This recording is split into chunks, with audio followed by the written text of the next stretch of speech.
Blood dripping from his charred flesh, the champion racehorse collapsed at Emma's feet, his broken leg twisted at an impossible angle, and his eyes pleading for help when everyone else had given up on him.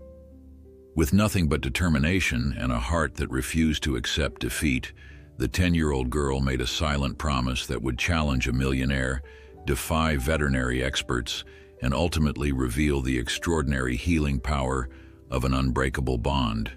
Before we continue, don't forget to subscribe to the channel, like the video, and comment where in the world you're watching from. Let's go. The flames reached hungrily toward the night sky, consuming everything in their path with a ferocious appetite that showed no mercy. The Maxwell farm, once a picture of rural prosperity with its sprawling fields and well-maintained stables, had become an inferno. The fire had started in the hayloft, a single spark from faulty wiring that had found eager fuel in the dry summer hay. Within minutes, the blaze had spread to the main barn, where 20 prize thoroughbreds, the heart of Maxwell Racing Stables, were housed. Samuel Maxwell, a stern man of 52 with silver-streaked hair and calloused hands, had built his reputation as one of the most successful horse breeders in the county. His thoroughbreds were known for their speed, endurance, and spirit, qualities that had brought him wealth and respect. But tonight, as he watched his life's work disappear into the hungry flames, none of that mattered. "Get them out! Get all of them out!" Samuel shouted above the roar of the fire, his face illuminated by the orange glow, sweat streaming down his temples. The stable hands worked frantically, leading terrified horses from their stalls, the animals wild-eyed and rearing in panic. The night air filled with desperate neighs and the crackling of burning timber. Among the horses was Tempest, a magnificent black stallion with a splash of white across his chest like a crescent moon. At 5 years old, he was in his prime, Samuel's prize champion and the future of Maxwell Racing. Tempest had won the Regional Cup just 3 months earlier, a victory that had cemented his value at well over $100,000. More importantly to Samuel, the stallion represented the culmination of 20 years of careful breeding. As the flames engulfed the eastern side of the barn, one of the stable hands, a young man named Miguel, rushed to Tempest's stall. The horse was frantic, rearing and kicking at the wooden door, his powerful muscles rippling beneath his glossy coat. "Easy, boy, easy," Miguel called, his voice steady despite the chaos around them. He reached for Tempest's halter, but before he could secure it, a burning beam crashed down behind him. The noise sent Tempest into a frenzy. He reared up, hooves slashing through the air, and caught Miguel on the shoulder. The young man fell back with a cry of pain. Samuel saw it happen and rushed forward, pushing past the thick smoke that burned his lungs. "Miguel, get out of there," he yelled, helping the injured stable hand to his feet. Miguel's face was twisted in pain, his shirt torn where Tempest's hoof had struck him. "I can't get him, Mr. Maxwell," Miguel gasped. "He's too scared." Samuel looked at Tempest, still thrashing in his stall, then at the advancing flames. The roof above the stall was beginning to collapse, sending embers showering down on the frightened animal. Making a split-second decision, Samuel pushed Miguel toward the exit. "Go, get yourself out. I'll try for Tempest." Miguel hesitated, but another crack from above sent him stumbling toward safety. Samuel turned back to the stall, his heart pounding. Tempest was his most valuable asset, but he was more than that. He was Samuel's pride, the embodiment of his life's ambition. "Come on, boy," Samuel called, approaching the stall slowly despite the urgency screaming in his veins. Tempest's eyes rolled wildly, showing white all around. The stallion's coat was streaked with soot, and blood from a cut on his flank where a piece of burning debris had struck him. Samuel reached for the stall door, but another section of the roof gave way. A massive timber crashed down, missing Samuel by inches, but striking Tempest's hindquarters. The horse screamed in pain and fear, a sound that would haunt Samuel for years to come. In a burst of desperate energy, Tempest kicked out, splintering what remained of the stall door. He bolted past Samuel, nearly knocking the man down, and disappeared into the smoke. "Tempest!" Samuel shouted, but it was useless. The stallion was gone, driven mad by pain and terror. Another beam fell, this one grazing Samuel's arm and leaving a scorching burn. The heat was becoming unbearable, the smoke too thick to see through. With a last, desperate look in the direction Tempest had fled, Samuel turned and stumbled toward the exit. Outside, the scene was chaos. Firefighters had arrived, their trucks flashing lights cutting through the smoke. Horses neighed and stamped in makeshift pens hastily erected in the field adjacent to the barn. Farm workers and neighbors who had come to help moved among them, offering water and trying to calm the frightened animals. Samuel emerged from the barn coughing, his lungs burning from the smoke. A paramedic rushed to his side, guiding him to an ambulance where Miguel was already being treated. Samuel shook the man off. "Tempest," he gasped. "Did anyone see Tempest?" The faces around him were grim, offering no answers. In the distance, the sound of sirens grew as more fire trucks approached, but Samuel knew they were too late. The barn was beyond saving. As dawn broke over the charred remains of the Maxwell stables, the full extent of the disaster became clear. The main barn was completely destroyed, reduced to smoldering rubble. By some miracle, all the stable hands had escaped with only minor injuries, and 18 of the 20 horses had been saved. But Tempest and a young mare were missing, presumed dead in the inferno. Samuel stood among the ruins, his face etched with grief and exhaustion. His wife, Eleanor, a petite woman with worry lines around her kind eyes, stood beside him, her hand on his arm, offering silent support. They had been through hardships before, droughts, financial setbacks, the ups and downs of the racing business, but nothing like this. "We'll rebuild, Sam," Eleanor said softly. "We still have most of the horses. We can start again." Samuel nodded mechanically, but his eyes were fixed on the blackened beams where Tempest's stall had been. How could he explain that losing Tempest was like losing a piece of himself? The stallion had been more than an investment. He had been the fulfillment of a dream. A group of local volunteers had organized a search party to look for the missing horses, though most believed it was a recovery mission rather than a rescue. They spread out across the property and into the surrounding countryside, calling and looking for any sign of the animals. Meanwhile, 5 miles away, in a small cottage at the edge of Willow Creek, 10-year-old Emma Parker awoke to the sound of her father's truck starting. Through her bedroom window, she caught a glimpse of the vehicle's taillights as it disappeared down the gravel driveway. Her father, David, a volunteer firefighter, had likely been called to the fire at the Maxwell farm. News traveled fast in their small community. Emma slipped out of bed, her bare feet silent on the wooden floor. Her mother would still be asleep, and Emma knew she should be too. But something about the quiet dawn called to her. Pulling on a pair of overalls over her pajama top and stepping into her rubber boots, she decided to check on her own small menagerie of animals before her mother woke up. The Parker home was modest, a small cottage on 2 acres of land, but to Emma, it was a kingdom. Her father had built her a little barn where she kept 2 goats, a flock of chickens, and her beloved rabbit, Clover. Emma had a way with animals that amazed her parents.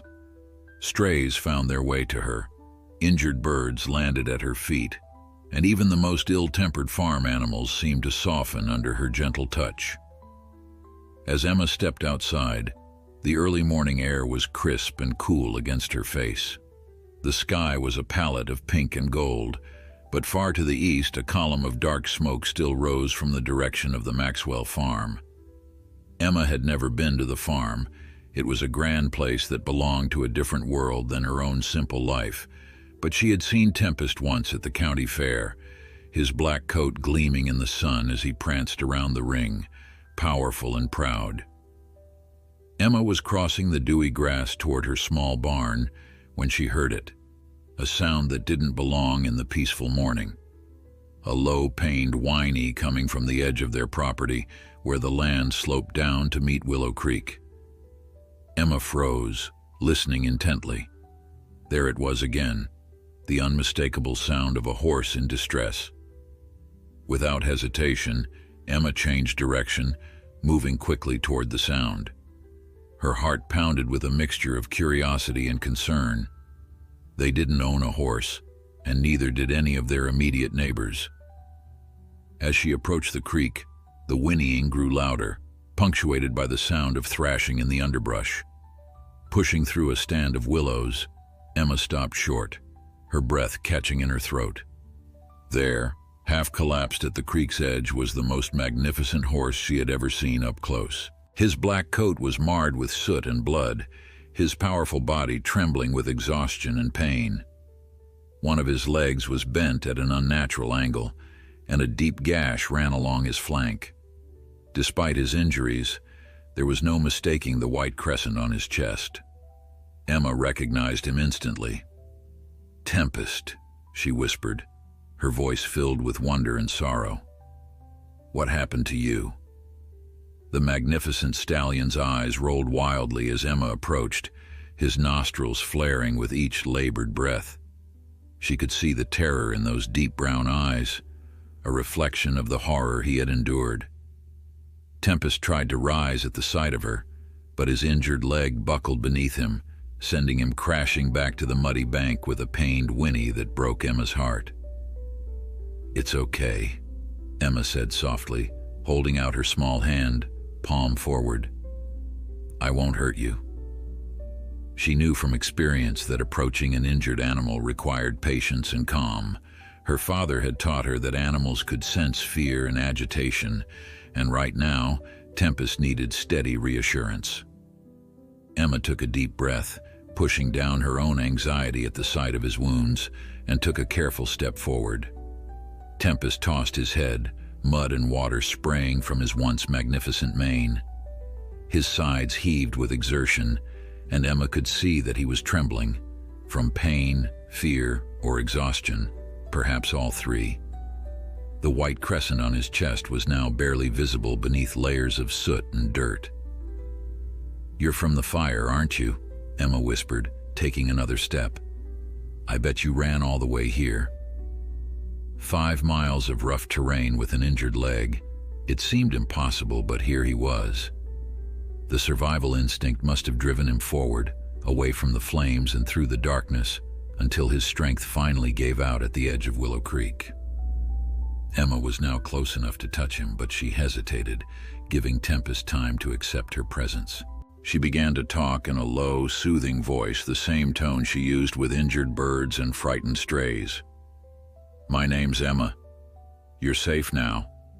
The fire can't reach you here." Tempest's breathing slowed slightly, his eyes fixed on her. There was something almost human in his gaze. Intelligence, suffering, and a desperate need for help that Emma couldn't ignore. Slowly, she extended her hand toward his muzzle. For a tense moment, Tempest remained perfectly still. Then, with a gentle movement that brought tears to Emma's eyes, he stretched his neck forward and nudged her palm with his velvety nose.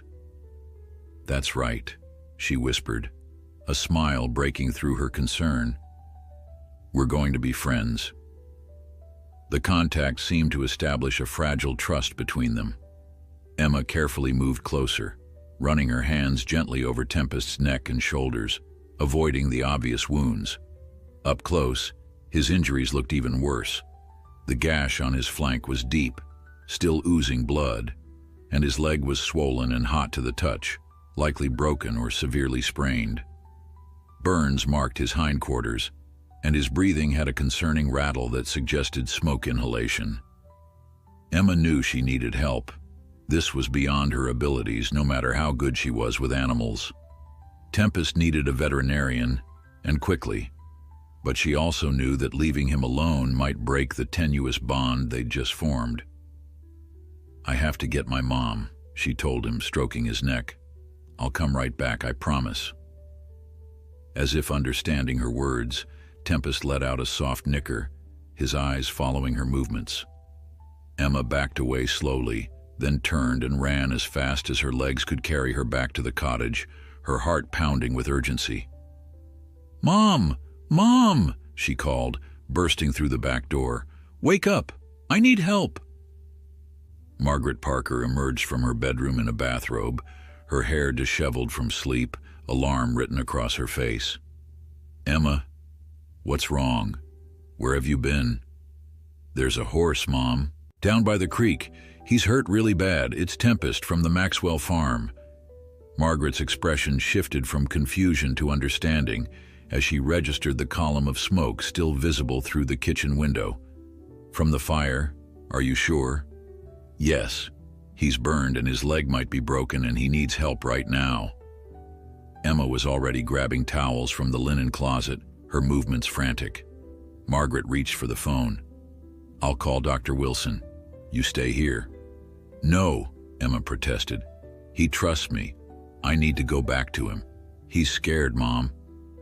Margaret hesitated, looking at her daughter, small for her age, with unruly brown hair and determined green eyes. Emma had always had a special connection with animals, a gift that neither Margaret nor David could explain. If anyone could keep an injured horse calm, it was Emma. "All right," Margaret said, dialing the veterinarian's number. "But take these towels and the first aid kit from under the sink. I'll be right behind you." Emma didn't need to be told twice. Gathering the supplies, she raced back to the creek, praying that Tempest would still be there, that he hadn't tried to move and hurt himself further. Relief flooded through her when she saw his dark form still lying by the water's edge. "I'm back," she called softly as she approached. "Just like I promised."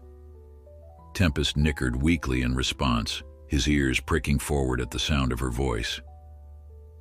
Emma knelt beside him, placing a gentle hand on his neck. His coat was cold and damp from the creek water, and she could feel him shivering. Carefully, she draped one of the towels over his back, trying to provide some warmth. "My mom's calling the vet," she told him. "Dr. Wilson is nice. He helped our goat when she got sick." Emma opened the first aid kit, but faced with Tempest's serious injuries, she didn't know where to start. The gash on his flank needed cleaning at the very least, but she was afraid of causing him more pain. Instead, she dipped a clean towel in the creek water and began to gently wipe away the soot and dirt from his face, talking to him all the while. "You're the fastest horse in the county. Everyone says so. I saw you win at the fair last summer. You were amazing, like you weren't even touching the ground when you ran." Tempest's eyes began to droop as Emma continued her ministrations, her voice seeming to soothe him despite his pain. She told him about her own animals, about school, about anything that came to mind, maintaining a steady stream of chatter that seemed to distract him from his suffering. By the time Margaret arrived at the creek bank, Emma had cleaned much of the soot from Tempest's face and neck, revealing more cuts and burns beneath. Margaret stopped a few feet away, watching her daughter with a mixture of pride and amazement. Emma's small hands moved with confidence over the massive animal, and the horse, a stallion worth more than their entire property, lay quietly under her care.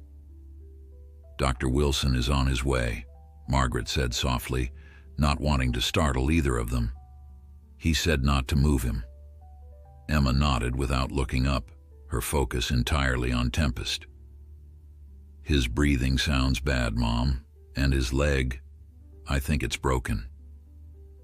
Margaret approached cautiously, kneeling beside her daughter. Even to her untrained eye, Tempest's condition looked grave.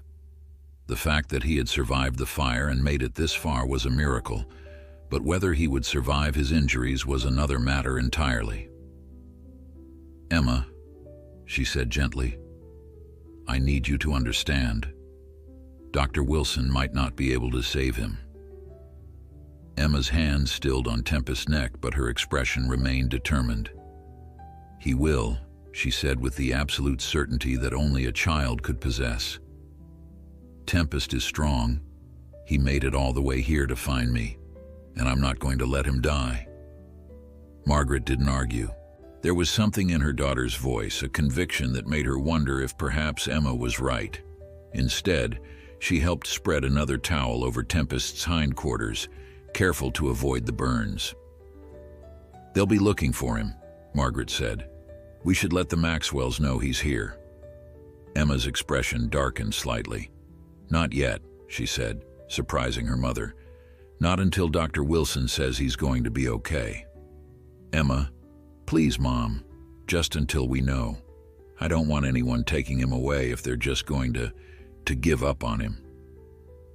The intensity in her daughter's eyes made Margaret relent. "All right. But as soon as Dr. Wilson gives us his assessment, we're calling them. Tempest belongs to the Maxwells, Emma. We can't forget that." Emma nodded, turning her attention back to the injured stallion. "You hear that, Tempest? Help is coming. Just hold on a little longer." As if in response, Tempest let out a soft breath and pressed his muzzle against Emma's hand. The gesture of trust brought fresh tears to her eyes, but she blinked them away. Crying wouldn't help Tempest now. He needed her to be strong. In the distance, they heard the rumble of an approaching vehicle. Dr. Wilson had arrived. Dr. Wilson's weathered pickup truck came to a stop at the edge of the Parkers' property. The veterinarian was a tall, lean man in his 60s, with a shock of white hair and deep lines etched around his eyes from years of squinting in the sun. He'd been caring for animals in the county for over 30 years, and there wasn't much he hadn't seen, but the sight that greeted him as he made his way down to the creek made him pause. A champion thoroughbred worth a small fortune lay battered and broken on the muddy bank, with a 10-year-old girl in pajamas and overalls maintaining a vigil at his side. The contrast was striking, the massive, powerful animal and the tiny, determined child. Yet there was something in the way the horse watched Emma, the way his ears flicked toward her voice, that told Dr. Wilson this was no ordinary encounter. "Well now," he said, approaching carefully with his medical bag. "What have we here?" Emma looked up, relief washing over her face.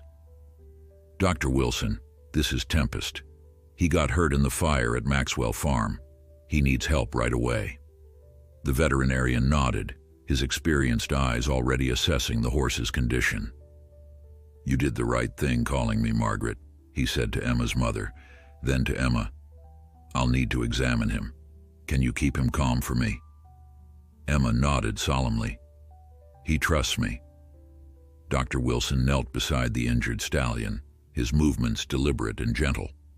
As he began his examination, Emma stayed by Tempest's head, stroking his neck and murmuring reassurances. The horse's eyes remained fixed on her, as if she were an anchor in a storm of pain and confusion. "The leg is definitely broken," Dr. Wilson said after a few minutes, his voice grave.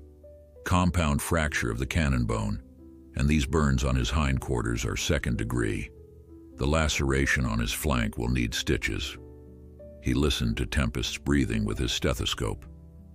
Significant smoke inhalation as well. His lungs are congested. Margaret watched her daughter's face closely, waiting for the moment when hope would give way to understanding. In the adult world, a horse with these injuries, even one as valuable as Tempest, faced dim prospects. "Can you fix him?" Emma asked, her voice small but steady. Dr. Wilson sat back on his heels, his expression kind but serious. "Emma, these are very severe injuries. The break alone would be difficult to treat in ideal circumstances, but combined with the burns and smoke inhalation..." He trailed off, glancing at Margaret for support. "What Dr. Wilson is trying to say," Margaret began gently, "is that sometimes the kindest thing..." "No," Emma interrupted, her voice suddenly fierce. "Don't say it. Tempest doesn't want to die. He ran 5 miles on a broken leg to get here. He wants to live." The veterinarian and Margaret exchanged looks over Emma's head. There was a moment of silent communication between them, concern, sympathy, and the recognition that this was a harsh lesson for a child to learn. "Let me be clear," Dr. Wilson said, addressing both Emma and her mother. The usual protocol for a horse with these injuries would be euthanasia. The cost of treatment would be enormous with no guarantee of success, and even if he survived, he would never race again. Emma's fingers tightened in Tempest's mane. I don't care if he never races again. He just needs to live. Dr. Wilson sighed, looking at the determined child and the wounded animal, who seemed to have formed an inexplicable bond.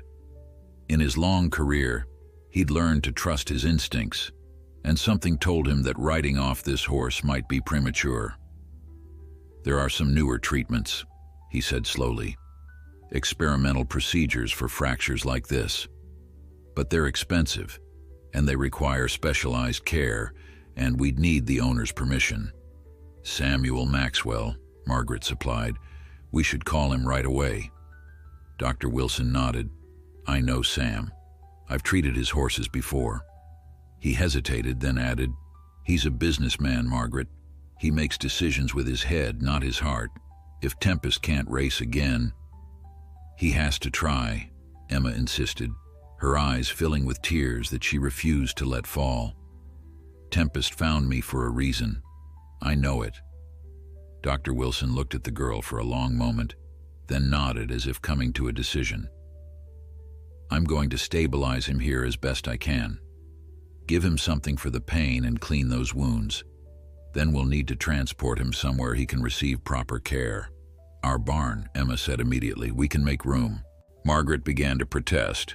Their small barn housed goats and chickens, not a thoroughbred stallion, but Dr. Wilson raised a hand. Actually, that might work for now. It's close, and moving him too far could aggravate his injuries. But we'll need supplies, equipment, and permission from Maxwell. He returned to his truck and came back with a field medical kit, more extensive than the first aid supplies Emma had brought. For the next hour, he worked methodically, cleaning Tempest's wounds, administering pain medication and antibiotics, and constructing a temporary splint for the broken leg. Throughout it all, Emma remained at Tempest's head, her presence keeping the stallion remarkably calm despite the painful procedures. He's responding well to you, Dr. Wilson observed as he finished wrapping the last bandage around Tempest's injured leg. I've never seen anything quite like it, especially with a stallion this high-strung. Emma shrugged, but there was a hint of pride in her small smile. We understand each other.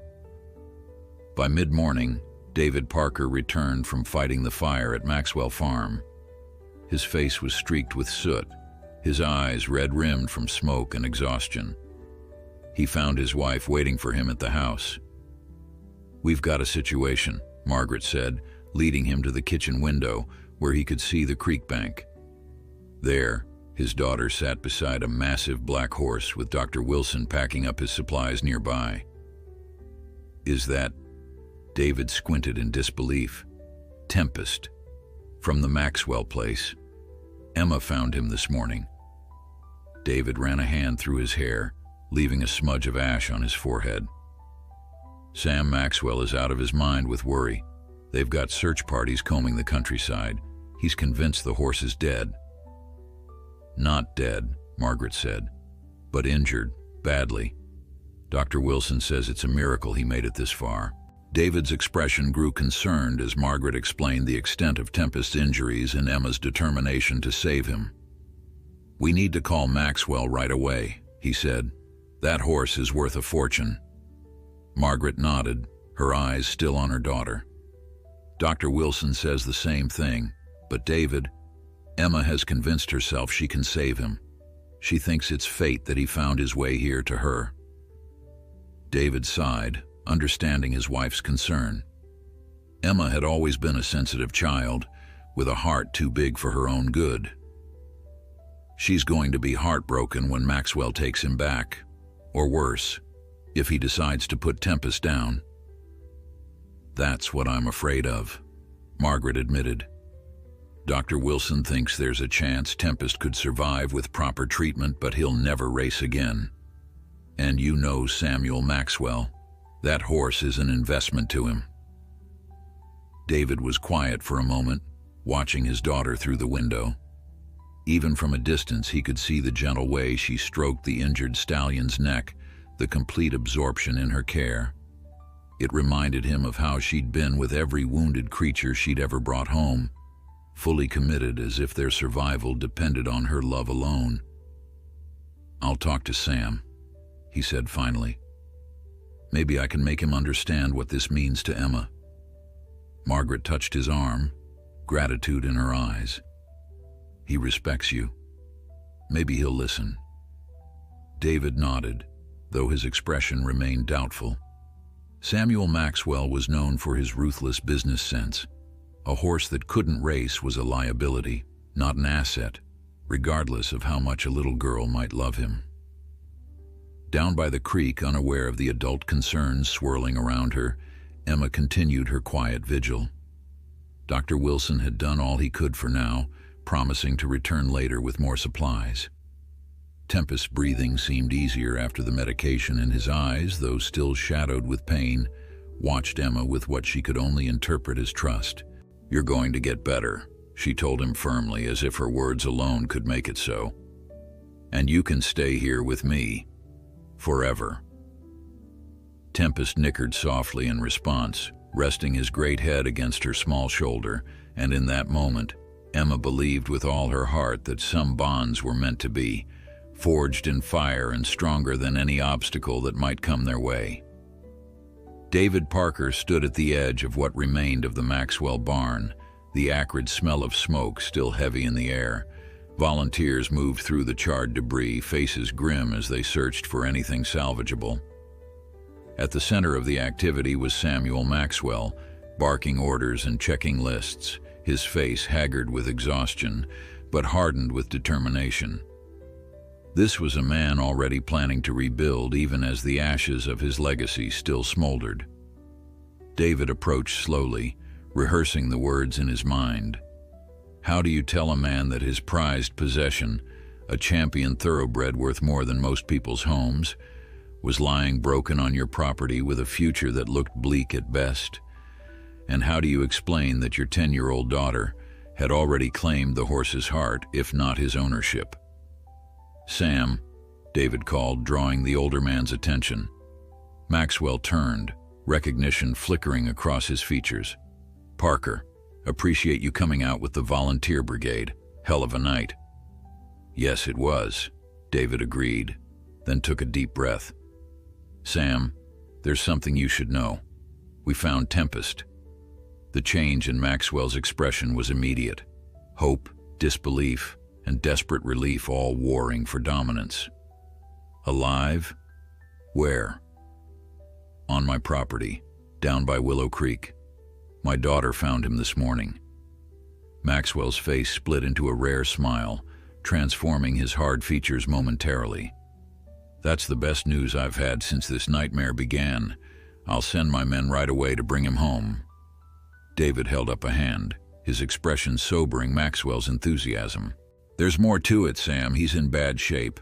Broken leg, burns, smoke inhalation. Dr. Wilson's been out to see him already." The hope in Maxwell's eyes dimmed as quickly as it had appeared. "How bad?" "The leg is the worst of it. Compound fracture. Wilson says even with surgery, Tempest will never race again." David watched as Maxwell's expression hardened, shudders coming down over his emotions. "But," David added quickly, "he thinks there's a chance Tempest could recover. Not as a racehorse, but he could live a good life." Maxwell turned away, staring at the blackened skeleton of his barn. When he spoke, his voice was flat. "What's the cost of these treatments Wilson's suggesting?" The question didn't surprise David. Samuel Maxwell was, above all, a businessman. "Significant. Probably thousands for the surgery alone, not counting aftercare, medication, rehabilitation." Maxwell was silent for a long moment, then sighed heavily.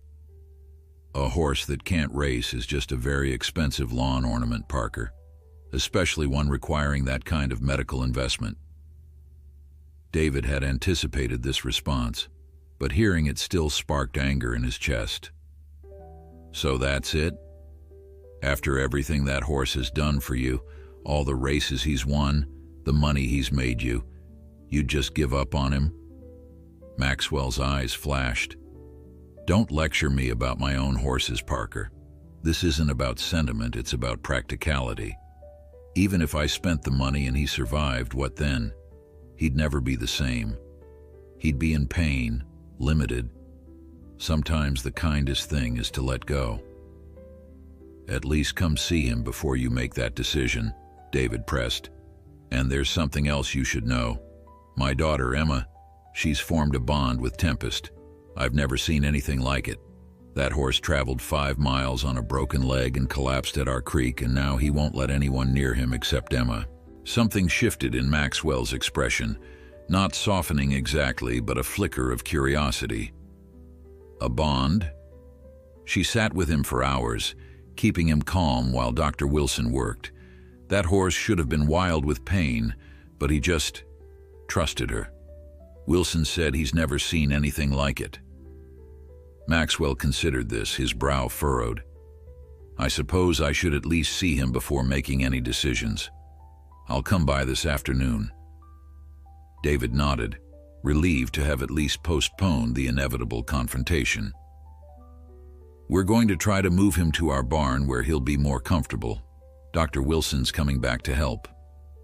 "I'll be there," Maxwell said, already turning back to his clipboard, dismissing David with the casual arrogance of a man used to ending conversations on his terms. As David walked away, he couldn't help wondering if he'd just bought Tempest a brief reprieve or merely delayed the heartbreak that awaited his daughter. Back at the creek, preparations were underway to move Tempest to the Parkers' small barn. Dr. Wilson had returned with his trailer and additional supplies, including a sling to help support the injured stallion during transport.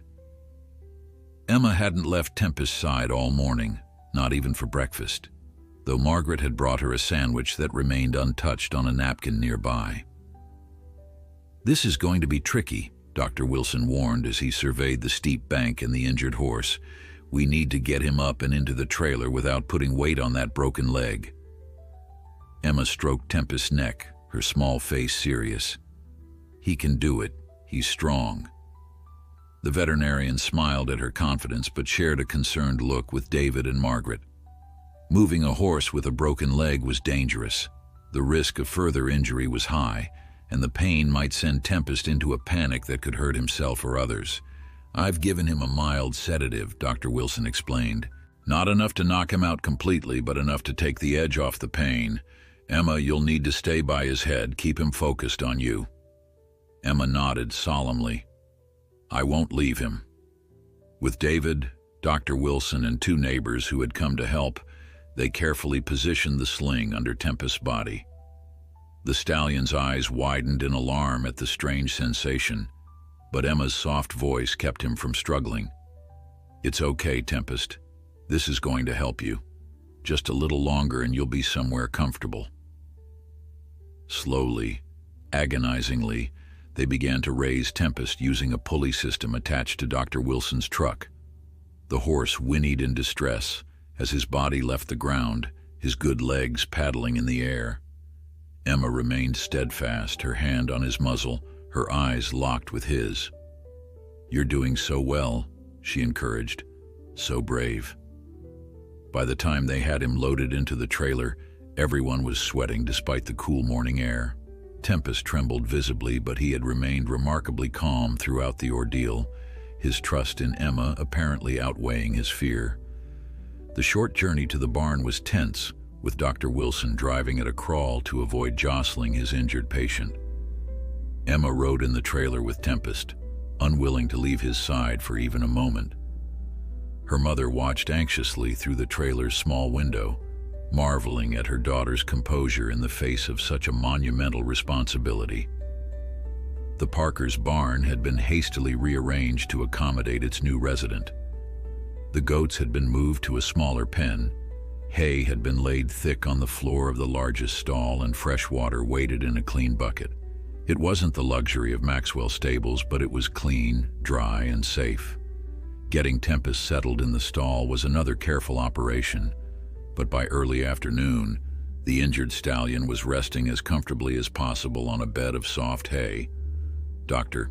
Wilson had administered more pain medication and antibiotics and shown Emma how to apply salve to the burns on Tempest's hindquarters. "You're a natural," he told her as she carefully spread the medication over the angry red skin. Gentle but confident. "That's exactly right." Emma beamed at the praise, but her joy was short-lived as her father appeared at the barn door, his expression serious. "Samuel Maxwell is coming to see Tempest this afternoon," he announced. "He wants to assess the situation himself." Emma's face fell, her hand stilling on Tempest's flank. "Is he going to take him away?" David exchanged a glance with Margaret before answering carefully. "Tempest belongs to Mr. Maxwell, Emma. Whatever decision he makes, we have to respect that." "Even if his decision is wrong?" Emma challenged, a spark of defiance in her green eyes. "Emma," Margaret warned gently. But Emma wasn't backing down. "Tempest chose to come here. He ran all that way to find us. That has to mean something." Dr. Wilson, who had been packing his supplies, paused to look at the girl. "It is remarkable that he ended up at your creek of all places," he admitted. "But Mr. Maxwell has invested years and a lot of money in this horse. It's his decision to make." Emma's expression hardened with a determination that seemed too old for her young face. "Tempest wants to live. I can feel it. And I'm going to make Mr. Maxwell see that no matter what." As the adults exchanged worried glances over her head, Emma turned back to Tempest, whispering something in his ear that made the horse's ears twitch forward attentively. Whatever battle was coming, it was clear that Emma Parker had already chosen her side. Samuel Maxwell arrived at the Parker property just after 3 o'clock, his gleaming black truck a stark contrast to the modest surroundings. He stepped out wearing pressed jeans and a crisp button-down shirt, business casual for a man who never truly stepped away from business. His face was a mask of professional neutrality, but the tightness around his eyes betrayed his exhaustion from the night's tragedy. David met him at the driveway, extending a hand which Maxwell shook firmly. "Appreciate you coming, Sam." Maxwell nodded curtly. "Where is he?" "In our barn. Dr. Wilson's been back twice to check on him. He's stable for now, but in a lot of pain despite the medication." As they walked toward the small barn, Maxwell took in the Parker homestead, the modest cottage with its peeling paint, the vegetable garden showing signs of careful tending, the clothesline where a child's dresses fluttered in the breeze. It was a far cry from his own sprawling estate with its manicured lawns and state-of-the-art facilities. "And your daughter?" Maxwell asked, remembering what David had said about the girl's connection with Tempest. "Emma's been with him constantly. Wouldn't even come in for lunch. Margaret took a sandwich out to her, but I don't think she's eaten a bite." Maxwell's expression didn't change, but something flickered in his eyes. Perhaps respect for such dedication, or simply surprise that a child would show such responsibility. At the barn door, David paused. "I should warn you, Sam. Emma's protective of Tempest. She's convinced herself she can save him." Maxwell raised an eyebrow. "She understands he's my horse?" "She understands, but..." David sighed. "Emma sees the world differently than most folks. Always has. Especially when it comes to animals. Just try to be gentle with her." Maxwell didn't respond to this, merely gestured for David to open the door. Inside, the barn was cool and dim, smelling of fresh hay and the earthy scent of animals. They moved past the goat pen where curious eyes watched them, toward the largest stall at the back. There, in a bed of golden hay, lay Tempest. His magnificent black coat was dulled with bandages and salve, his powerful body unnaturally still except for the labored rise and fall of his chest. And beside him, small and fierce in her vigilance, sat Emma Parker. She looked up as the men approached, her green eyes immediately fixing on Maxwell with an intensity that momentarily caught him off guard. There was none of the timidity he expected from a child faced with an imposing adult stranger, only a clear, unwavering assessment that made him feel oddly as if he were the one being judged. "You're Mr. Maxwell," she said. Not a question, but a statement. "You own the racing stables." "That's right," he replied, his gaze shifting from the girl to the horse. Despite his effort to maintain composure, a small gasp escaped him at the sight of Tempest's condition. The splint on his leg was crude but effective, highlighting the unnatural angle below the knee. Burns marred his once sleek hindquarters, and numerous cuts and scrapes told the story of his desperate flight through the woods. "He's a fighter," Emma said, her small hand resting protectively on Tempest's neck. "Dr. Wilson says it's a miracle he made it this far." Maxwell stepped closer, his experienced eye taking in every detail of Tempest's injuries. "A broken cannon bone," he murmured, recognizing the severity of the fracture even through the bandages. "That's career-ending." "But not life-ending," Emma countered quickly. "He can still live a good life even if he can't race anymore." Maxwell looked at her sharply, surprised by her directness. "Do you know how much a horse like Tempest is worth, young lady?" "I know he's worth saving," Emma replied without hesitation. Maxwell turned to David, who stood watching the exchange with a mixture of pride and apprehension. "Your daughter doesn't mince words." "No, sir, she doesn't," David agreed with a small smile. Maxwell turned back to Tempest, moving closer to examine the injury. The stallion's ears flattened against his head and he shifted restlessly, a low sound of distress rumbling in his throat. "Easy," Emma said softly, not to Maxwell, but to the horse. "It's okay. He's not going to hurt you." To Maxwell's surprise, Tempest settled at her words, his ears flicking forward again, though his eyes remained wary as they tracked Maxwell's movements. "He trusts you," Maxwell observed, genuine surprise coloring his voice. Emma nodded, her expression softening as she looked at Tempest. "We understand each other."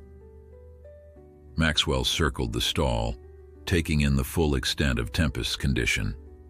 His businessman's mind was already calculating costs against benefits, weighing the substantial expense of treatment against the reality that Tempest would never again bring home purses from prestigious races. The stallion had value as a breeder, of course, but even that was questionable now. Stress and trauma could affect fertility, and many buyers would be wary of genetic weakness if word got out about the broken leg. "Dr. Wilson says there's a surgical procedure," Emma said, interrupting his thoughts. "It uses metal plates to fix the bone. He could recover." "I'm familiar with the procedure," Maxwell replied. "It's expensive and the success rate is mixed, especially with injuries this severe." "But there's a chance," Emma persisted. "And Tempest deserves that chance. He ran all the way here on a broken leg. He wants to live." Maxwell studied the girl curiously. There was something disarming about her conviction, her absolute certainty that this was a battle worth fighting. It reminded him uncomfortably of himself at a younger age before business and practicality had overshadowed passion. "You seem very certain about what my horse wants," he said, his tone neutral but not unkind. Emma met his gaze directly. "I can tell, the same way I can tell that you care about him too, even though you're trying not to show it." Maxwell blinked, taken aback by her perception. He glanced at David, who shrugged as if to say, "I told you she was different." Silence fell in the barn, broken only by Tempest's labored breathing and the distant clucking of chickens. Maxwell walked to the stall door, his back to Emma and the horse, apparently deep in thought. When he finally turned around, his expression was resolute. "I've built my business on making sound decisions, not emotional ones," he said. "A horse that can't race is a liability, not an asset. The kind thing, the practical thing, would be to end his suffering now. Emma's face crumpled, tears filling her eyes for the first time since Tempest had arrived. "No," she whispered, her voice breaking. "Please, no." "But," Maxwell continued, raising a hand to forestall her protest, "I didn't get where I am by ignoring the unusual or the unexpected." He paused, looking at Tempest with an expression that had softened almost imperceptibly. "The fact that he made it here at all is remarkable. And your connection with him, that's something I can't quite explain." Hope dawned on Emma's face, transforming her in an instant from a child on the verge of heartbreak to one illuminated with possibility. "You're going to let him live?" Maxwell sighed, as if already questioning his own judgment. "I'm going to give him a chance. 2 weeks. If Dr. Wilson sees significant improvement in that time, we'll discuss the surgery. If not..." He let the implication hang in the air. Emma leapt to her feet, nearly startling Tempest with her sudden movement. "Thank you, Mr. Maxwell. You won't regret it, I promise. Tempest is going to get better. I know he is." Maxwell held up a hand. "This isn't a guarantee, young lady. And if we do proceed with treatment, Tempest will come back to my farm as soon as he's stable enough to transport." The joy in Emma's expression dimmed slightly. "But he's comfortable here, and I can take care of him." "Emma," David interjected gently, "Mr. Maxwell is being very generous. Tempest is his horse." Emma looked from her father to Maxwell, then back to Tempest, who was watching her with those intelligent eyes that seemed to understand everything. She knelt beside him again, whispering something in his ear that the men couldn't hear. 2 weeks, she said finally, looking back at Maxwell with renewed determination. "You'll see.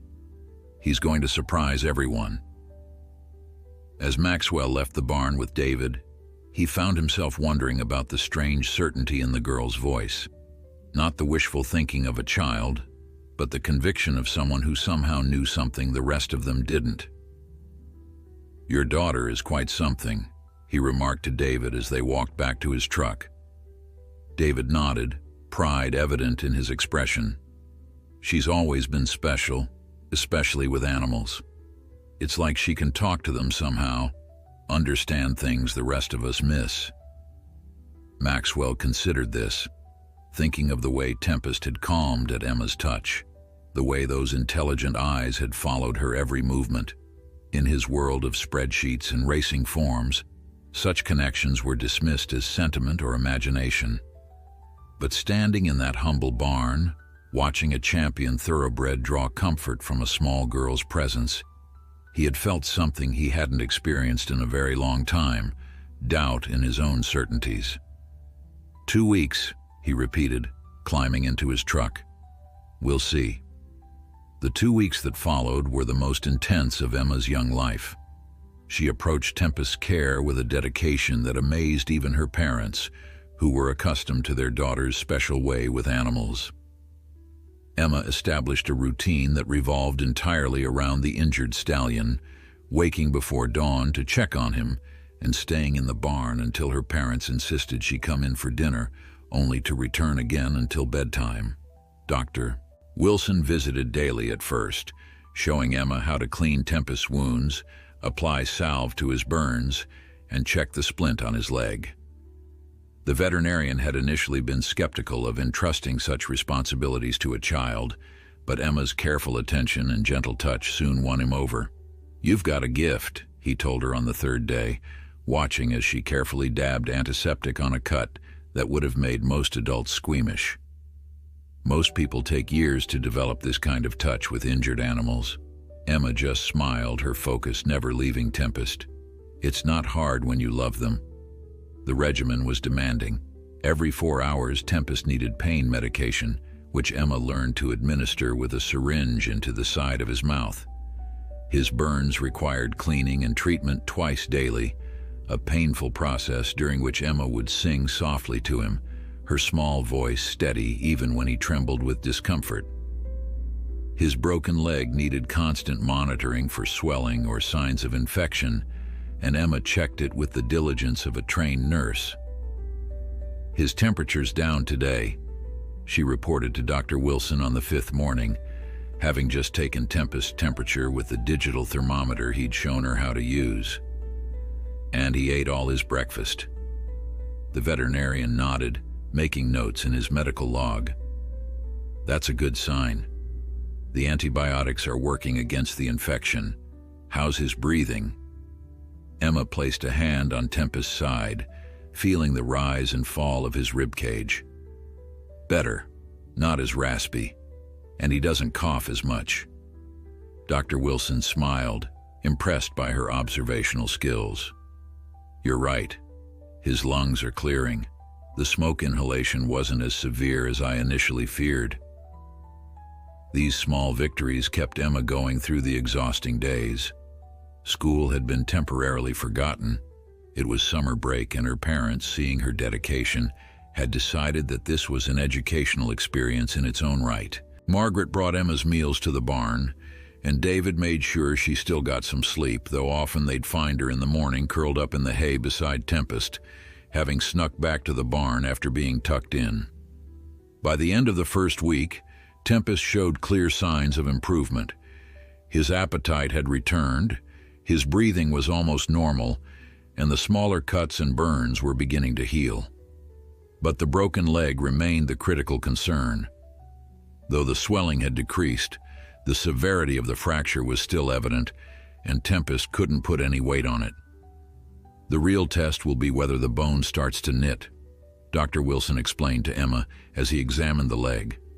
"Without surgery, a break this bad won't heal properly, but we need to see if his body is strong enough to start the process."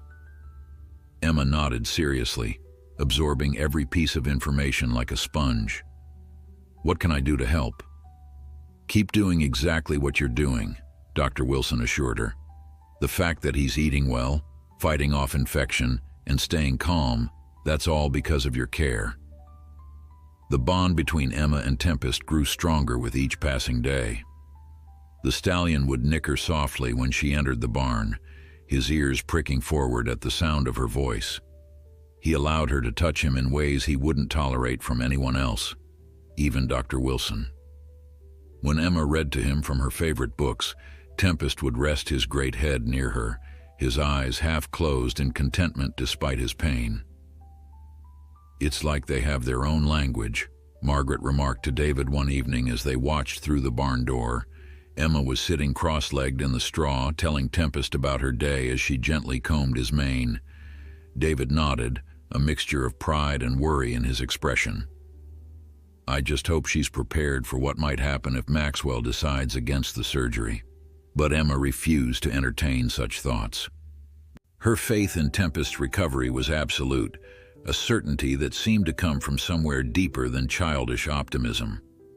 When Dr. Wilson expressed concerns about the leg, Emma would simply look at him with those clear green eyes and say, "He's stronger than you think." On the 10th day, Samuel Maxwell returned to check on his investment. Emma was changing Tempest's bandages when the barn door opened, admitting a shaft of sunlight and the imposing figure of the horse's owner. She looked up, her hands stilling on Tempest's leg, her expression cautious but not unfriendly. "Good morning, Mr. Maxwell," she said politely. Maxwell nodded, his eyes immediately going to Tempest, assessing the changes since his last visit. "How is he?" "Better," Emma said firmly. "His burns are healing, and he's eating well. Dr. Wilson says his lungs are almost completely clear." Maxwell moved closer, studying the stallion with a critical eye. Tempest watched him warily but didn't show the same distress as before. "And the leg?" Emma's confidence wavered slightly. "It's complicated. Dr. Wilson says without surgery it won't heal right, but Tempest is fighting. He really is." Maxwell circled the stall, taking in the meticulous care evident in the clean bandages, the fresh bedding, the careful organization of medical supplies on a small table nearby. "You've been doing all this yourself?" Emma nodded. My mom and dad help, and Dr. Wilson comes every day, but mostly it's just me and Tempest. There was something in Maxwell's expression. Surprise, perhaps, or a reluctant admiration. You've missed your summer vacation for this. Emma shrugged, as if the idea of trading swimming and bike rides for grueling hours of nursing an injured horse was perfectly reasonable. This is more important. Maxwell was silent for a moment, then gestured to the barn door. I'd like to speak with Dr. Wilson. Is he coming today? He'll be here this afternoon, Emma replied, then added with a directness that was becoming familiar to Maxwell, Are you going to let Tempest have the surgery? Maxwell met her gaze, finding himself once again struck by the intensity in those young eyes. That depends on Dr. Wilson's assessment. Tempest deserves a chance, Emma said, her voice quiet but firm. He's fighting so hard. Maxwell didn't respond to this, but as he turned to leave, he paused. You've done a remarkable job, Emma. Whatever happens, you should be proud of that. After he left, Emma leaned close to Tempest's ear. Don't worry, she whispered. I won't let him give up on you. I promise. The next few days were filled with a tense anticipation. Dr. Wilson's reports became more detailed, more scientific, as he documented every aspect of Tempest's condition for Maxwell's consideration. X-rays were taken, blood tests analyzed. Through it all, Emma maintained her unwavering routine of care, speaking to Tempest in confident tones about the future that awaited him. On the morning of the 14th day, the end of Maxwell's 2-week trial period, Emma arrived at the barn to find Tempest standing. It was the first time he had managed to get up on his own since his arrival, balancing precariously on 3 legs, the injured one held carefully off the ground. The sight stopped Emma in her tracks, joy and amazement washing over her face. Tempest, she breathed, hardly daring to move lest she startle him back down. You did it! The stallion turned his head toward her, nickering softly as if sharing in her triumph. In that moment, as sunlight streamed through the barn windows illuminating horse and girl in a golden glow, Emma felt a certainty that went beyond hope or faith. Somehow, against all odds, Tempest had made his choice. He had chosen to stand, to fight, to live. When Dr. Wilson arrived an hour later and saw Tempest standing, his professional composure momentarily slipped, revealing genuine astonishment. Well, I'll be damned, he murmured, before remembering there was a child present. I mean, this is remarkable, Emma, truly remarkable. Emma just smiled, her hand resting gently on Tempest's shoulder. I told you he was strong. Samuel Maxwell arrived at the Parker farm precisely at noon, his black truck gleaming in the summer sun. He'd spent the morning in meetings with contractors about rebuilding his stables, his mind occupied with cost estimates and insurance claims. But as he pulled up to the modest farmhouse, his thoughts shifted entirely to the decision that awaited him, a decision that would affect not only a valuable piece of property, but also the heart of a determined young girl. David Parker met him at the driveway, extending his hand as before. Sam, glad you could make it. David? Maxwell nodded, his expression giving nothing away. Dr. Wilson here yet? Arrived about an hour ago. He's in the barn with Emma and Tempest. David hesitated, then added, There's been a development you should see. Maxwell raised an eyebrow but followed without comment as David led the way to the barn. Inside, the familiar sense of hay and animals greeted them, along with the soft murmur of voices from the back stall. As they approached, Dr. Wilson looked up, a curious expression on his weathered face, something between professional satisfaction and genuine wonder. But it was the sight of Tempest that stopped Maxwell in his tracks. The stallion was standing, balancing on 3 legs with the injured one carefully held above the ground. Though still thin and marked with healing wounds, there was an alertness to him that hadn't been there before, a spark of the proud champion he had once been. "He got up on his own this morning," Emma announced, her face glowing with triumph as she stood at Tempest's shoulder, one small hand resting on his gleaming coat. "Without any help." Maxwell approached slowly, his experienced eye taking in every detail of the horse's condition. "That's unexpected," he admitted, unable to entirely mask his surprise. Dr. Wilson nodded, closing the medical chart he'd been updating. "I've been documenting Tempest's progress meticulously, as you requested. While his other injuries are healing as anticipated, the leg is the real concern. But I have to say, his overall condition has improved more rapidly than I predicted." "Is he strong enough for surgery?" Maxwell asked, cutting straight to the heart of the matter. The veterinarian considered this, choosing his words carefully. "His vital signs are good. The infection is under control. His weight and appetite have stabilized. From a medical standpoint, he's become a much better surgical candidate than he was 2 weeks ago."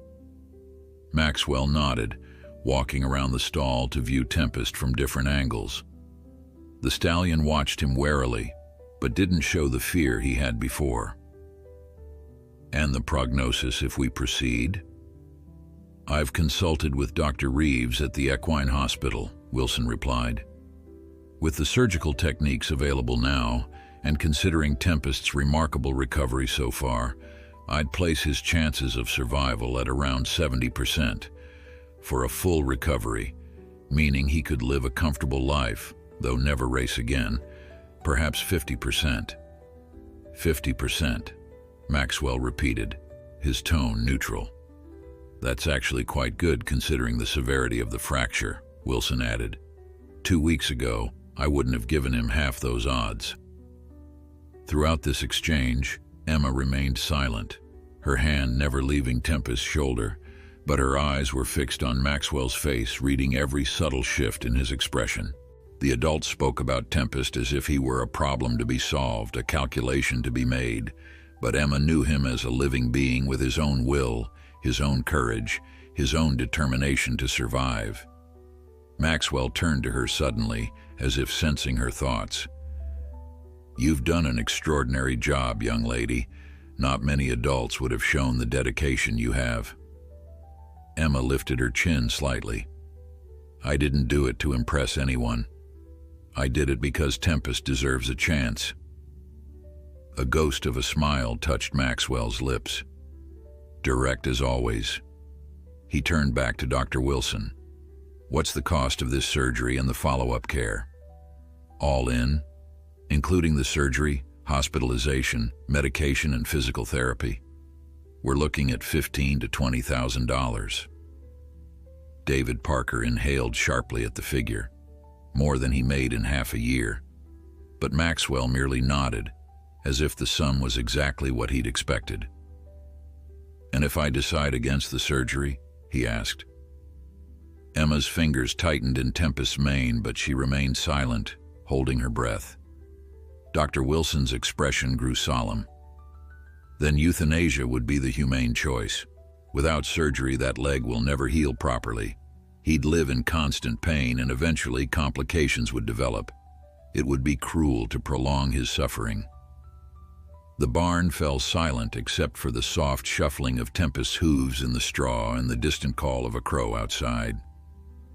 Maxwell stood perfectly still, his face impassive as he weighed financial calculations against the tangible evidence of Tempest's will to live.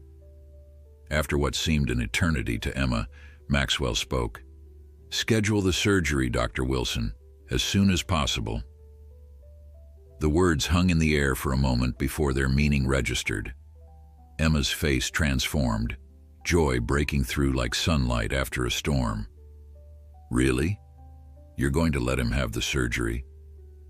Maxwell nodded, his businessman's composure slightly softened by the genuine happiness on her face. "Tempest has earned it, and so have you, Emma." Emma's self-control finally broke. She rushed forward and, to everyone's surprise, threw her arms around Maxwell in a fierce hug. "Thank you," she whispered, her voice thick with emotion. "Thank you for believing in him." Caught off guard, Maxwell awkwardly patted her back, clearly unaccustomed to such displays of affection. When Emma released him and returned to Tempest's side, Maxwell cleared his throat, addressing Dr. Wilson with renewed formality. "I'll make the arrangements with the Equine Hospital today. Once he's stabilized after surgery, we'll transport him back to my facility, where we can provide the appropriate rehabilitation." Emma's smile faltered slightly. He's leaving?" Maxwell looked at her with something approaching genuine sympathy. "My facility is better equipped for his recovery, Emma. He'll need specialized care, physical therapy, a controlled environment." "But he trusts me," Emma said, her voice small but unwavering. "And I've learned so much. Dr. Wilson said I've been doing everything right." "Emma," her father interjected gently, "Mr. Maxwell is already being incredibly generous. We always knew Tempest would go back to his home eventually." Emma looked from her father to Maxwell, then back to Tempest, who was watching her with those intelligent eyes that seemed to understand everything that was happening. She took a deep breath, visibly gathering her courage.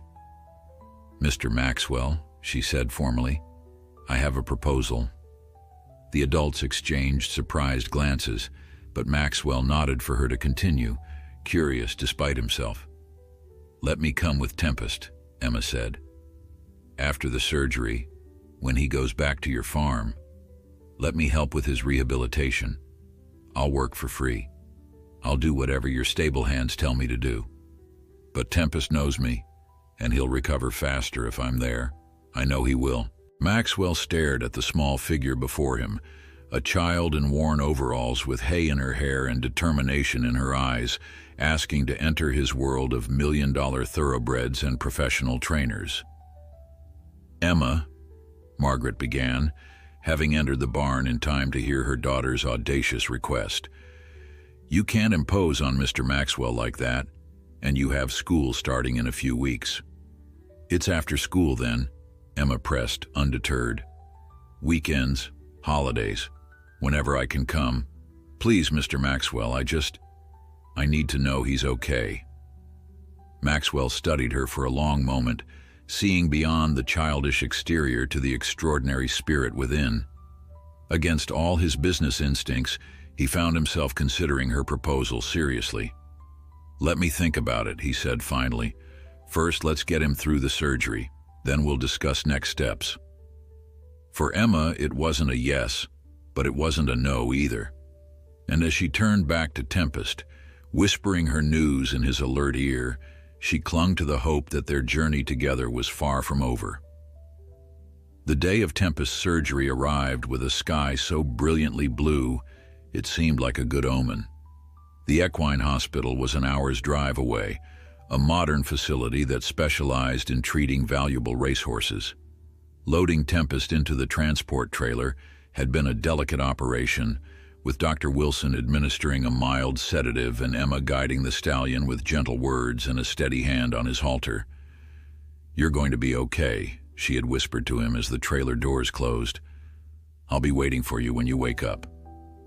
It was a promise she intended to keep, though it had taken considerable negotiation with her parents and Samuel Maxwell to make it happen.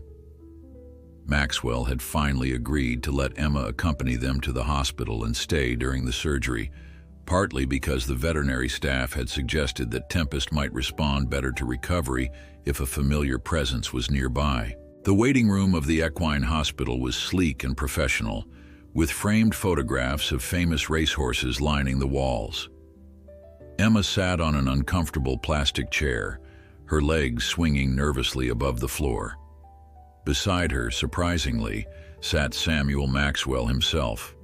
He had cleared his schedule for the day, postponing meetings and delegating tasks to be present for Tempest's surgery. "It's going to be a long wait," he told Emma, checking his watch for the third time in as many minutes. "The procedure could take 4 hours or more." Emma nodded, her fingers fidgeting with the zipper of her jacket. "Dr. Wilson explained it to me." They have to place metal plates on both sides of the bone and secure them with screws. And then there's the risk of complications from anesthesia. Maxwell glanced at her, somewhat surprised by her grasp of the medical details. That's right. It's a complex procedure. But Dr. Reeves is the best, Emma said with a certainty that made Maxwell smile despite himself. Dr. Wilson said he's operated on Kentucky Derby winners. He has, Maxwell confirmed. That's why I chose him for Tempest. Only the best.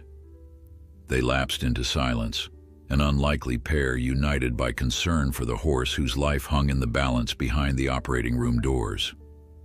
Emma's legs continued to swing nervously, and Maxwell kept checking his phone and watch, neither of them entirely comfortable in the other's presence, yet somehow finding solace in their shared vigil. After nearly an hour of stilted silence, Maxwell surprised himself by initiating conversation. "You never did tell me how you became so good with horses, Emma." Emma looked up, momentarily startled by the personal question from this imposing man she'd come to see as Tempest's somewhat reluctant savior. "I've always loved animals," she said simply. "Even when I was little, Mom says I could calm stray dogs that wouldn't let anyone else near them." Maxwell nodded, genuinely curious now. "But thoroughbreds are different. They're high-strung, sensitive. Many experienced handlers struggle with them, yet Tempest responded to you immediately." Emma considered this, her young face serious. I think animals know when you really see them," she said slowly. "Not as pets or property, but as beings with their own feelings and thoughts. Tempest was scared and in pain, but he was also brave and determined. I just saw that in him, and I think he knew I saw it." Maxwell was silent, absorbing her words. In his world of racing and breeding, horses were valuable assets, athletes to be trained and managed. Even the affection he felt for his best performers was always tinged with an awareness of their worth in dollars and cents. Emma's perspective was alien to him, yet there was a wisdom in it that he couldn't dismiss. "You have an unusual way of looking at the world, Emma Parker," he said finally. She shrugged, a small smile touching her lips. "My dad says I was born with old eyes." The hours crept by, marked by cups of vending machine coffee for Maxwell and hot chocolate for Emma. They were joined periodically by Dr. Wilson, who provided updates from the surgical team.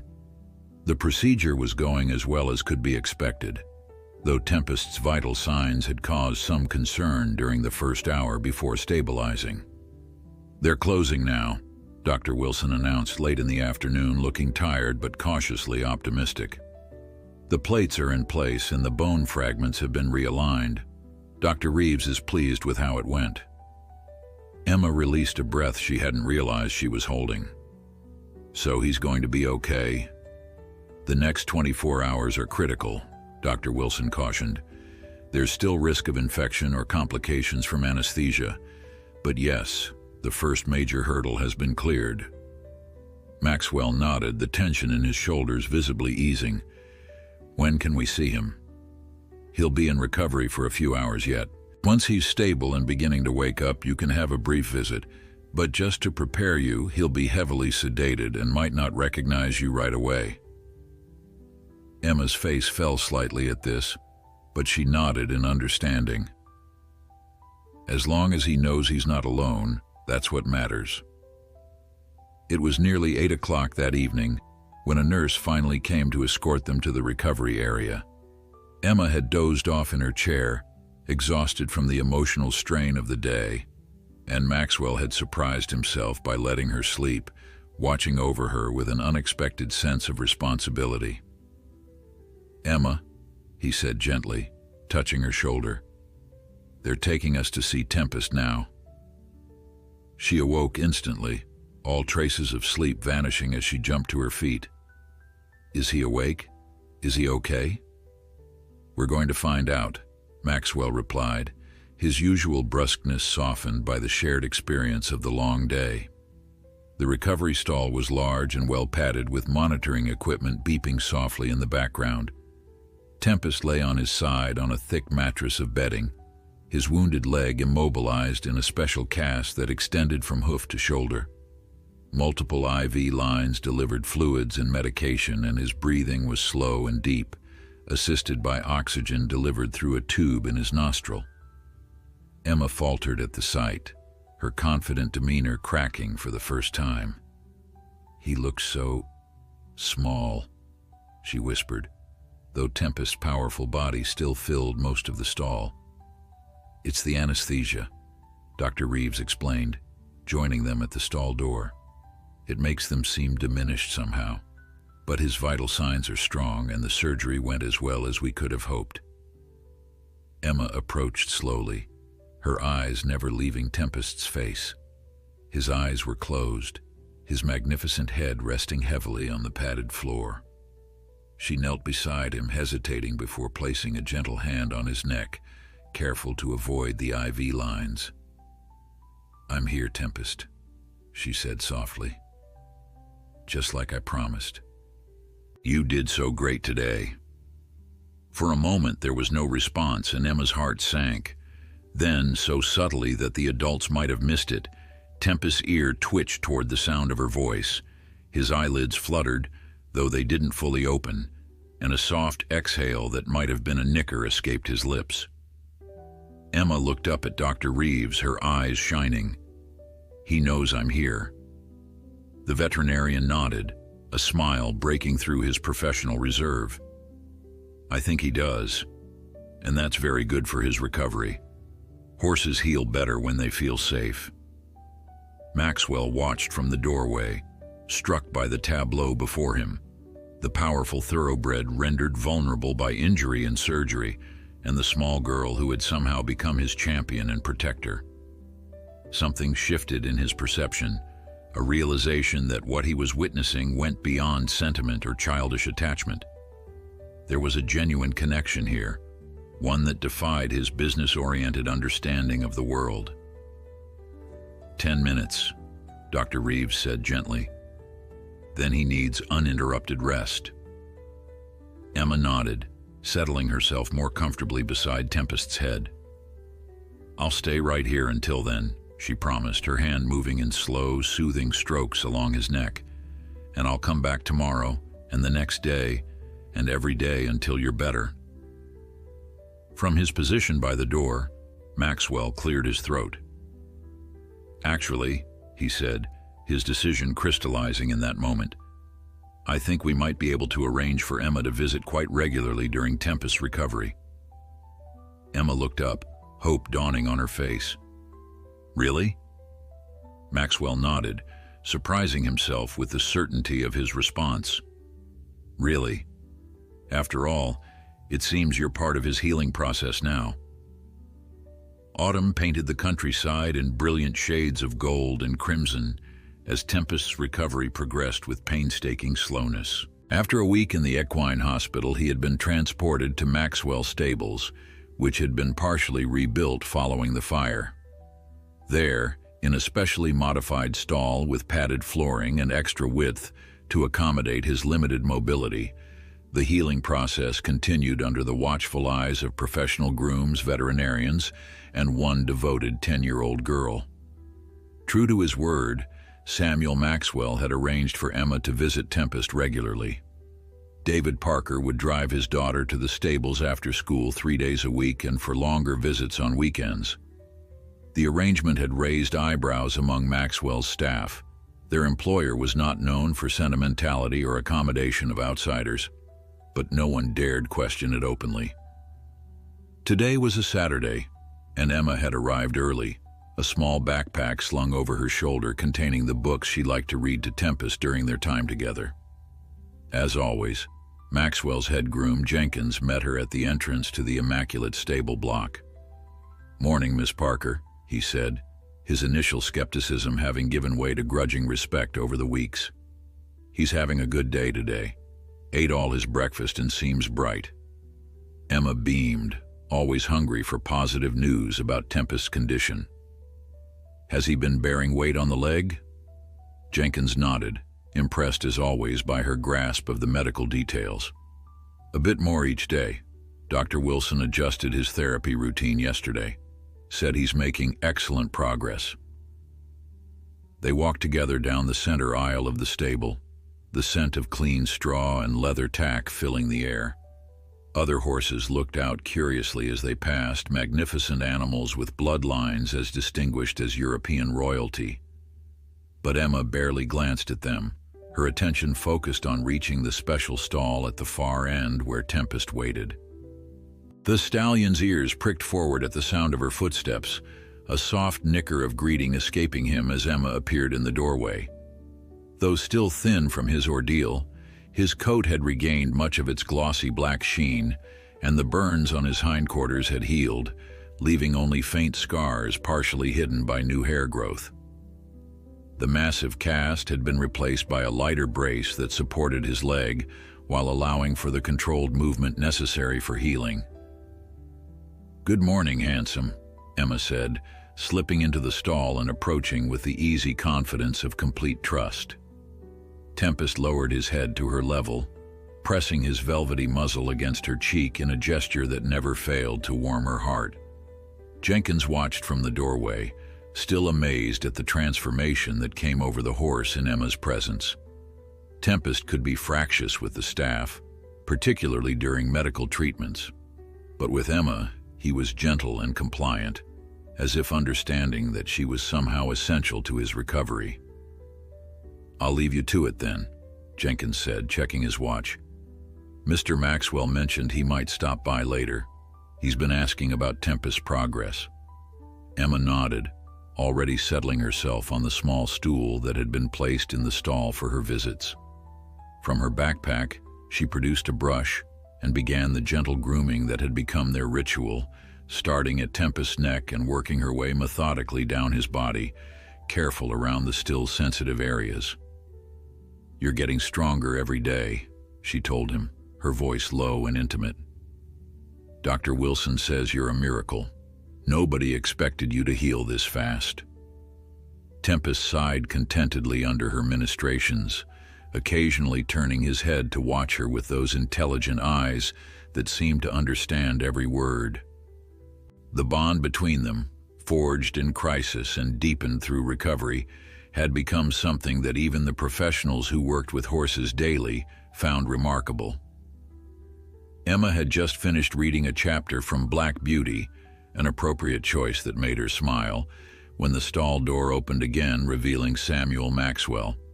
He wore riding breeches and a polo shirt rather than his usual business attire, looking more relaxed than Emma had ever seen him. "Good morning, Emma," he said, stepping inside. "How's our patient today?" Emma had grown more comfortable around Maxwell over the weeks, her initial wariness giving way to a cautious respect. "He's doing really well, Mr. Maxwell.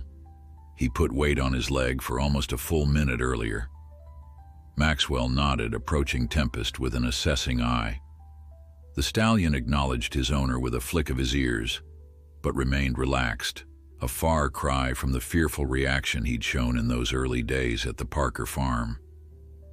"Jenkins tells me you've been keeping a log of his progress," Maxwell said, gesturing to the notebook that peeked from Emma's backpack. Emma nodded earnestly. "I write down everything. How long he stands on the leg, what he eats, his mood, any changes in the way he moves. Dr. Wilson said it helps him track the recovery." Maxwell's mouth twitched in what might have been a smile.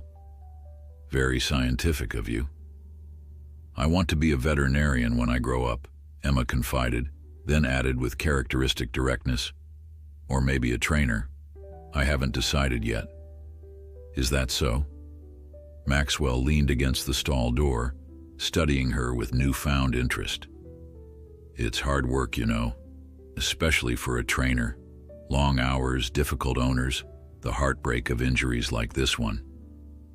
Emma met his gaze steadily. "I know, but it's worth it. Horses like Tempest, they give us everything they have. They deserve someone who'll do the same for them." Maxwell fell silent, her words striking closer to home than she could know. Throughout his career, he had demanded excellence from his horses, celebrating their victories and cutting his losses when they failed to perform. Tempest had been valuable to him primarily as a winner, an asset. But watching the stallion's grueling recovery, witnessing the courage and determination he showed day after day, had forced Maxwell to confront the limitations of that perspective. "You may be right," he said finally, surprising them both. Emma smiled, sensing that something significant had passed between them, though she couldn't have named it. She turned back to Tempest, running her hand gently along his powerful shoulder. "Dr. Wilson says soon he can start more intensive therapy in the swimming pool. That will help build his strength without putting too much pressure on the leg."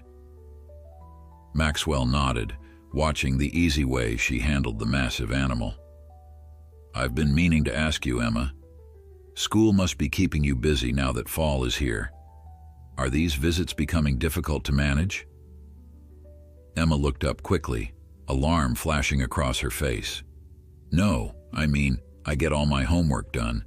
My grades are good. I can still come just as often. Tempest needs me." Maxwell held up a hand to calm her fears. "I'm not suggesting you stop coming. Quite the opposite, in fact." He paused, seeming to choose his words carefully. "I've been thinking that your contribution to Tempest's recovery deserves some formal recognition." Emma's brow furrowed in confusion. "I don't understand." "How would you feel about an internship of sorts?" Maxwell asked. "Here at the stables on weekends. You'd work with our trainers and veterinary staff, learning proper techniques, and of course continuing to help with Tempest's rehabilitation." Emma's eyes widened, her mouth forming a perfect O of surprise. "A real internship, like a job?" "More like an educational opportunity," Maxwell clarified. "You're a bit young for employment, but yes, a formal position here at Maxwell Stables, with a small stipend to recognize your time and effort." Emma could hardly believe what she was hearing. Access to the prestigious Maxwell Stables, learning from professionals, being officially recognized as part of Tempest's care team. It was beyond anything she had dared to hope for. "Yes," she exclaimed, then remembered herself and added more formally, "Yes, Mr. Maxwell, I would like that very much. Thank you." Maxwell nodded, satisfied. "Good. We'll start next weekend. Jenkins will show you around properly, introduce you to the staff." He turned to leave, then paused at the door. "Oh, and Emma, that scientific log you've been keeping, I'd like copies of your notes. They might prove valuable for other cases in the future." After he left, Emma turned to Tempest, throwing her arms around his neck in a burst of joy that made the stallion blow softly against her hair.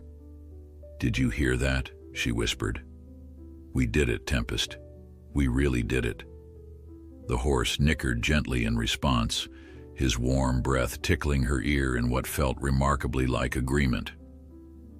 Spring arrived at Maxwell Stables in a riot of green, the rolling pastures dotted with wildflowers and the air filled with the promise of new beginnings. In the 6 months since Tempest's surgery, the world had changed dramatically for Emma Parker. Her weekend internship had become the center of her life, her school books filled with notes about equine anatomy and her conversations dominated by training techniques and rehabilitation protocols. Today was special, a milestone that had once seemed impossible. Today, Tempest would take his first steps into the main paddock, free from the confines of the smaller rehabilitation area where his controlled exercise had been limited to careful circles and supported walking.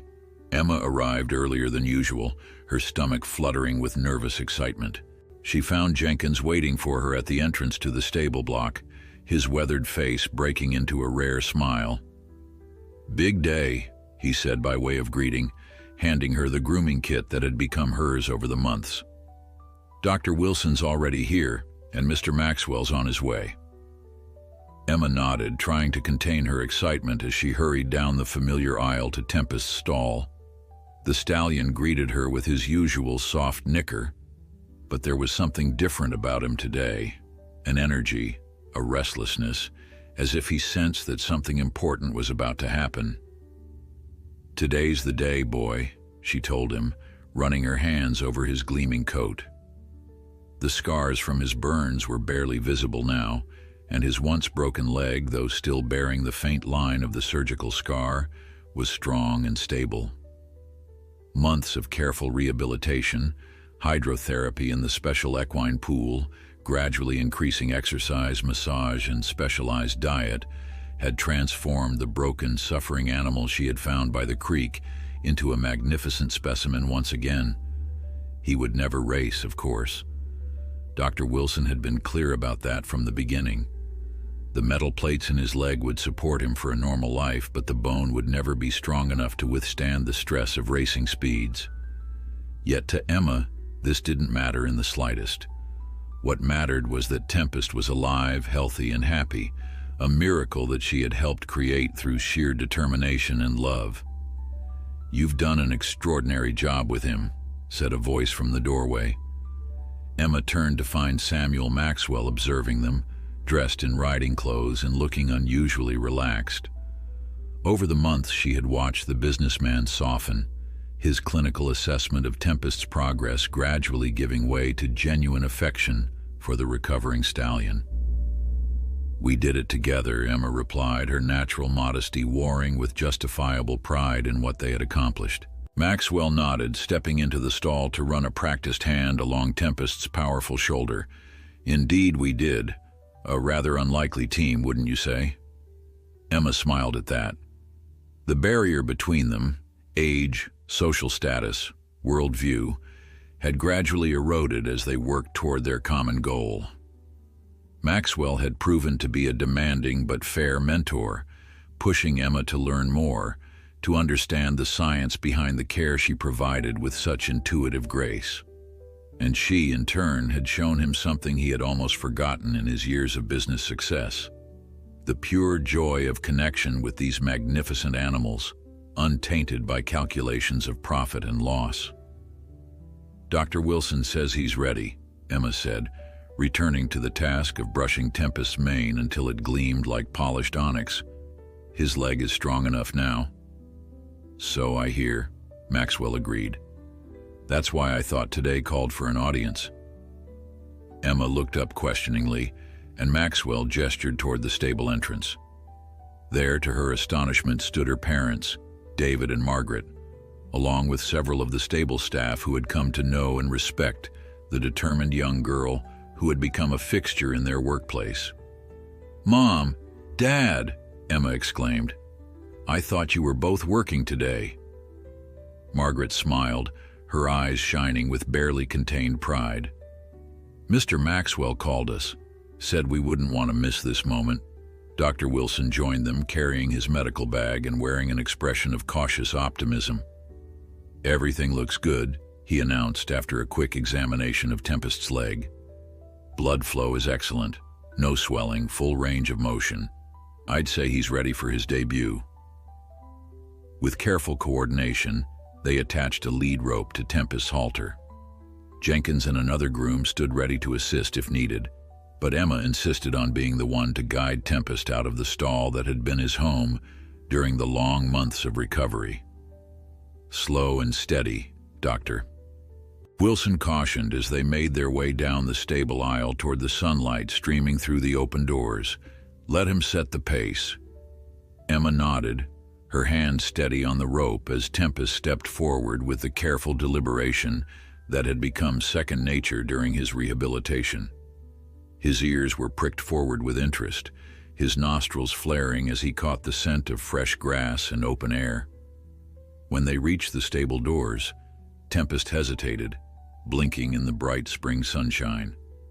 Emma waited patiently, allowing him to adjust, murmuring encouragement in the low, steady voice that had guided him through so many challenges. "It's okay," she told him. "You're ready for this. I'm right here with you." After a moment, Tempest stepped forward, emerging from the shadows into the full light of day. A collective breath was released by the watching group, a sigh of relief, of wonder, of shared triumph over what had once seemed insurmountable odds. The paddock ahead was green and inviting, enclosed by the white fencing that marked the boundaries of Maxwell Stables. Emma led Tempest to the gate, where Maxwell himself stood waiting to open it. There was a moment of ceremony in the simple action, a recognition that this was more than just a horse being turned out to pasture. It was the culmination of a journey that had transformed everyone involved. "Would you like to do the honors?" Maxwell asked, holding out a hand to take the lead rope from Emma. She hesitated, suddenly reluctant to let go. What if he runs too fast? What if he hurts himself again? Dr. Wilson placed a reassuring hand on her shoulder. "He knows his own limits now, Emma. Horses are smarter than we give them credit for. He won't do anything to jeopardize his recovery." Slowly, Emma unclipped the lead rope from Tempest's halter. The stallion remained still, as if understanding the significance of the moment, his dark eyes fixed on the open space before him. "Go on," Emma whispered, stepping back. "You're free." For a breathless moment, Tempest didn't move. Then, with a grace that belied his size, he stepped forward into the paddock. His first few strides were careful, measured, the habit of months of controlled movement. But as he felt the springy turf beneath his hooves and the open sky above, his pace gradually increased. The watching group held their collective breath as Tempest broke into a trot, then a controlled canter, his powerful body moving with the fluid beauty that had once made him a champion. He circled the paddock once, twice, his stride growing more confident with each step, his tail raised like a banner of victory. Tears streamed unchecked down Emma's face as she watched him run, not with the breakneck speed of his racing days, but with a measured joy that spoke of life embraced on new terms, of limitations accepted but not surrendered to. When he finally slowed and turned toward her, nickering softly as if inviting her to share his triumph, she felt a completeness that transcended words. Samuel Maxwell stood beside her, his own expression reflecting a complex mixture of emotions. "I was wrong, you know," he said quietly, so that only Emma could hear. "The day I found you with him by the creek, I thought I was being sentimental, allowing an injured racehorse a few more weeks of life to satisfy a child's whim." Emma looked up, surprised by the admission from this proud man. "What you did, what we did together, it wasn't about sentiment," Maxwell continued, watching as Tempest pawed playfully at the ground with his once broken leg. "It was about recognizing value beyond the obvious, seeing potential where others saw only loss. That's a rare gift, Emma Parker, and one I hope you never lose." As the spring breeze carried the scent of new grass and fresh possibilities, Emma smiled through her tears, her heart full of a joy too deep for words. Tempest, miraculous and beautiful in his hard-won freedom, raised his head to the sun and neighed, a sound of pure exultation that echoed across the fields like a promise fulfilled. The wounded horse who had escaped a farm fire against all odds had not only survived, he had shown an extraordinary little girl, a hardened businessman, and everyone who knew his story that some flames don't destroy. They forge bonds strong enough to heal even the most broken spirits.